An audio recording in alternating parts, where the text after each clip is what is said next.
오늘 39편 말씀을 읽었는데요. 이 39편의 내용도 시편에 있는 여러 참회 시 가운데 또 하나의 참회 시라 분류합니다. 우리 어제 읽었던 38편의 내용도 대표적인 참회 시, 회개에 관한 시의 내용인데요.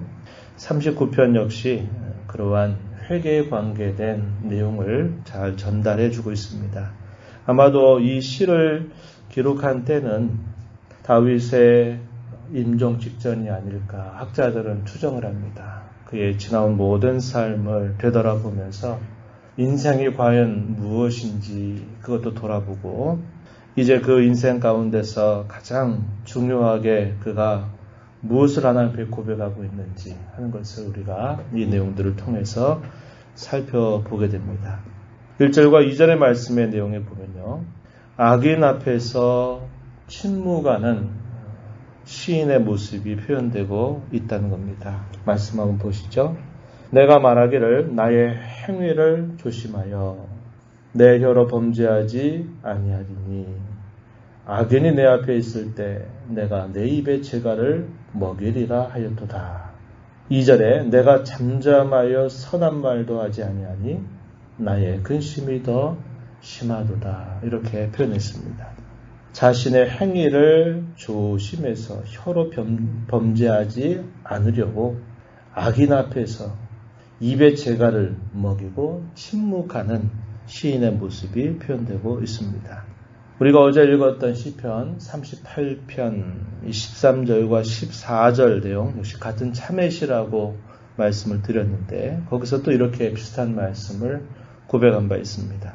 나는 못 듣는 자 같이 듣지 아니하고 말 못하는 자 같이 입을 열지 아니하오니 나는 듣지 못하는 자 같아서 내 입에는 반박할 말이 없나이다. 어떠한 말도 그가 하지 않고 침묵하겠다 이렇게 말합니다. 화를 내거나 그것으로 인해서 못 견뎌하는 그런 상태가 아니라 어떤 말도 침묵하겠다 이렇게 말하면서 입에 재갈을 먹이는 그의 자세를 보여줍니다. 자신을 위한 어떤 변명도 또 상대를 향한 어떠한 비방이나 어떠한 화도 아무런 의미가 없다라는 것을 그가 생각하는 겁니다. 사람이 어떤 일들을 만나게 되면 그것이 자신에게 부당하다라고 생각이 되면 처음에는 막 거기에 화를 내는 것이 아주 당연한 반응입니다. 화를 내고 왜 도대체 나한테 이렇게 하느냐? 도대체 무슨 일 때문에 나에게 이렇게 하느냐? 이게 말이 됐느냐? 하면서 항변도 하고 화도 내고 분노도 바라는 것이 보편적인 사람의 모습입니다. 그런데 이러한 것들이 좀 더 깊어져 보세요. 그러면 어떠한 변명이나 어떠한 말도 하지 않게 되는 상황이 펼쳐지게 돼요. 깊은 숙고와 생각들이 있게 됐을 때 이러한 일들을 우리도 경험할 수 있게 되는 겁니다. 그래서 하나님 앞에서 자신을 돌아보는 겁니다. 그리고 사람들에게 내가 어떤 변명을 하고 어떠한 말들에 대해서 분을 낸다 한들 그것이 근본적인 문제를 해결해 주지 않는다라는 것을 알게 되죠. 그래서 그는 혀로 더 이상 어떠한 말도 바라지 않겠다, 말하지 않겠다, 침묵하는 그런 자세를 보여주고 있다는 겁니다. 그러면서 그는 그의 고백 속에서 이렇게 말합니다. 인생이 얼마나 유한한가, 인생이 얼마나 연약한 존재에 불과한가 하는 것을 그는 깊이 숙고하면서 하나님 앞에 고백을 하게 됩니다. 4절 말씀해 보세요. 4절 여호와의 나의 종말과 연한이 언제까지인지 알게 하사 내가 나의 연약함을 알게 하소서.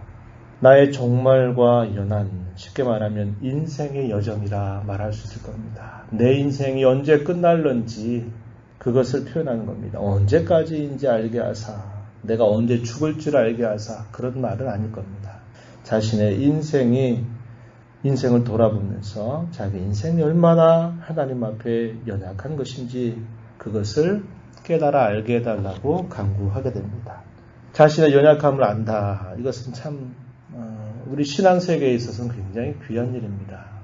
왜냐하면 자기에 대한 그런 연약함을 깊이 인식하지 못하면 내가 왜 하나님을 소망해야 되는지, 내가 왜 하나님을 그토록 바라보아야만 하는지를 정확하게 고백할 수가 없습니다. 깊이 고백할 수가 없는 거죠. 나는 아직도 할 만하고, 나는 아직 힘이 있고, 나는 아직도 떳떳하고 하는 이런 많은 생각들이 우리 마음에 있고, 그것이 과도한 자신감으로 우리 안에 있을 때에는요, 하나님을 찾는다 말해도 하나님을 제대로 찾을 수가 없습니다. 나도 할 만한데, 내 힘으로도 할 만한데, 할 수 있는데, 이런 생각을 하게 되니까, 입술로는 우리가 하나님을 진실로 바라고 의지한다고 말은 하지만, 그러나 그 깊이가 얼마나 얄팍할 수밖에 없는가를 우리는 볼 수 있습니다. 그는 하나님 앞에 고백합니다. 하나님, 내 인생이 얼마나 초라하고 비천하고 연약한 건지를 알게 하옵소서. 이렇게 기도하는 겁니다. 이런 기도 드린다는 거 매우 특별하죠. 그러나 여기에는 아주 깊은 영적인 이치가 있다는 것 또한 우리에게 가르쳐 주고 있습니다. 이어지는 말씀 5절에 보면요. 인생을 어디에 비유하느냐. 한 뼘 길이만한 인생에 불과하다라고 고백합니다. 또 없는 것 같은 인생이다 그랬습니다. 존재하지 않는 것처럼 아무것도 없는 것 같은 일생이다. 일생 이렇게 표현했습니다. 다윗은 이스라엘의 역사 이후로 그와 같이 칭송받는 왕이 없어요. 그가 다스렸던 그 나라의 강성함은 이스라엘 역사에서 가장 큰 희망의 절정이었습니다.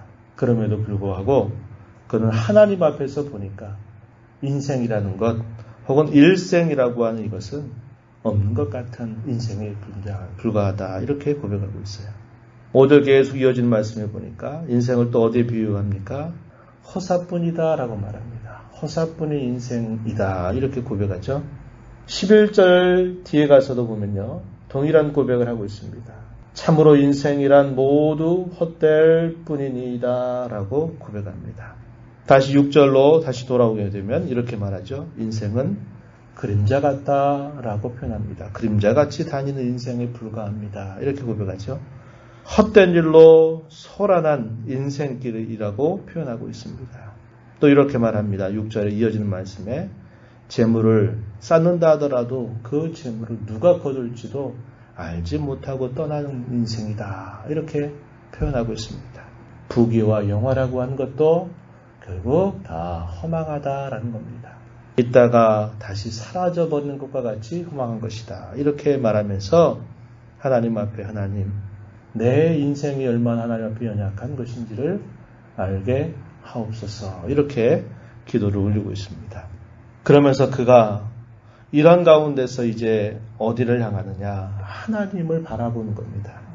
인생은 오직 하나님만을 소망하고 바라는 자로 살아야 될 것을 그는 깨닫고 고백하고 있는 겁니다.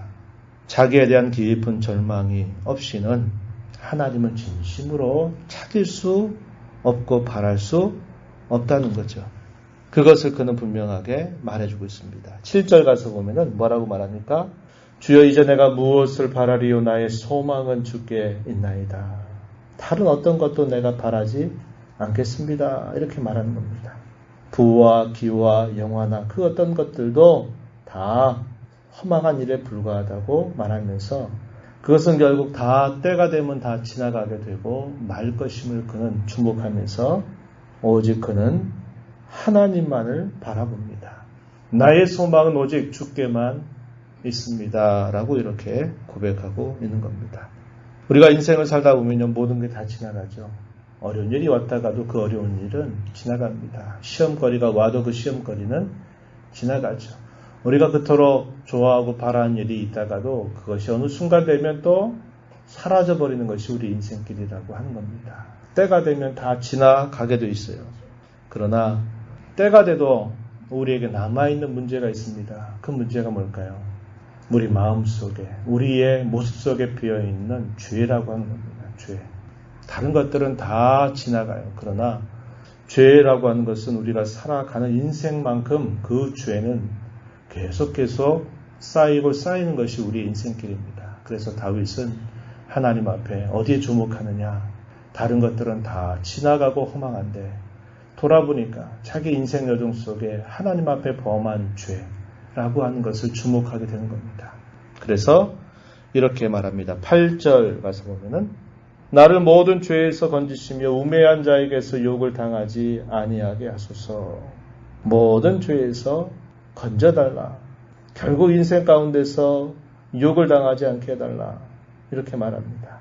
10절에 주의 징벌을 내게서 옮겨주소서. 주의 손이 치심으로 내가 쇠망하였습니다. 라고 말하면서 자신의 죄, 인생 속에 사라지지 않고 남아있는 그 죄를 하나님께서 용서해 주시기를 간곡하게 기도하게 됩니다.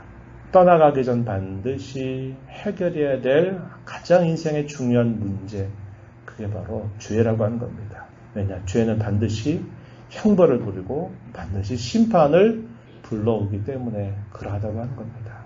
그래서 우리가 이 땅에 살아가면서 다른 것들은 다 있다가 없어지고 없다가도 있는 것이지만 우리 마음속에 또 우리가 행하는 죄에 대한 이 습관이나 이 죄의 모습들은 사라지지 않는 겁니다. 그래서 우리는 날마다 하나님 앞에 이 죄에 관해서는 언제든지 고백하고 회개하고 또 고백하고 회개하고 똑같은 죄를 번복하지 않도록 힘을 기울이고 거룩한 삶을 살아가기를 늘 다짐하고 애를 쓰고 주께 도움을 구하는 자세를 가져야만 한다고 하는 겁니다. 다윗은 마지막 부분 12절 13절에서 이렇게 말합니다. 하나님께서 자신의 기도를 들어달라고 자신의 모든 죄를 용서하시고 회복해달라고 그는 간구를 올리고 있습니다. 12절에 보면 여호와여 나의 기도를 들으시며 나의 부르짖음에 귀를 기울이소서. 내가 눈물을 흘릴 때 잠잠하지 마옵소서. 나는 주와 함께 있는 나그네이며 나의 모든 조상들처럼 떠도 나이다. 자신이 어떠한 자로 표현했습니까? 주와 함께 있는 나그네에 불과하다. 인생길을 왔다가 떠나가는 나그네와 같다라고 말합니다. 그런데 중요한 건 뭡니까? 주와 함께 있는 나그네라는 거예요. 어디로 갈지 몰라서 나그네처럼 배후하고 방황하다가 영원한 멸망길로 가는 게 아니라 주님과 함께하는 나그네다 이렇게 표현하고 자신들의 조상들처럼 자기도 떠도는 인생에 불과하다라는 사실을 주목하면서 하나님께서 자신의 죄를 용서하시고 자신을 회복시켜 주실 것을 강구하고 있다는 겁니다.